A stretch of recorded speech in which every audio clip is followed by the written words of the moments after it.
Thank you. We have received lots of letters from you. We also thank you for your patience when we are not able to answer your questions right away. Today, we have a letter from a concerned daughter. Dear Brother Caloy, I'm writing to ask for your good counsel. I'm very angry at my parents for not being good stewards of God's riches. I come from a middle-income family. My dad worked as an OFW for almost 15 years, and my mom is a retired public school teacher. We had a comfortable life. Nakapagtapos kaming magkakapatid ng aming pag-aaral sa mga tanyag na mga universities dito sa Manila. We lived in a good home na naipundar ng mga magulang ko. Nalaman ko lang about 5 years ago na hindi na pala nila nababayaran ang amortization sa bahay at may notice of foreclosure na from the mortgage company. I saved our family home by assuming the loan balance and paid the hefty monthly amortization. It was about 2 years ago that our family decided to sell the house. This will give my parents the much-needed money for their retirement. My father found a house in the countryside where he and my mother could retire, where the cost of living is also reasonable. They do not have a hefty nest egg, but if they manage their resources well, it will be more than enough to support their needs without us, their children, having to support them financially. I thought, finally, may financial independence na ang parents ko. Nagulat na lang ako, Brother Caloy, when I found out today from my mom that she and my father bought a set of special pots and pans worth 275,000 pesos. To be honest, I was enraged when I heard this. I told them not to buy the items as these are too expensive. I'm just disappointed kasi hindi sila marunong magpahalaga sa resources nila. I stopped talking to them because I'm afraid na may masabi pa ako na masasakit sa kanila.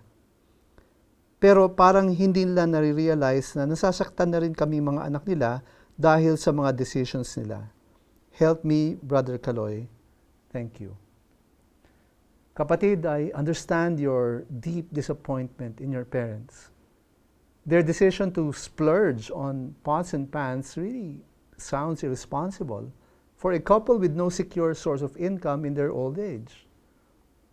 I know how difficult it must be for you to understand this seemingly irrational behavior, and I will dare not make any excuse for it.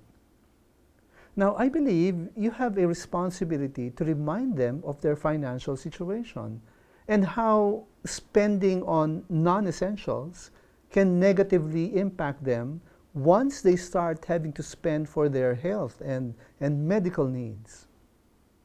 You can bare your heart to them. You can tell them how hurt you and your siblings are for their lack of prudence in managing their meager resources.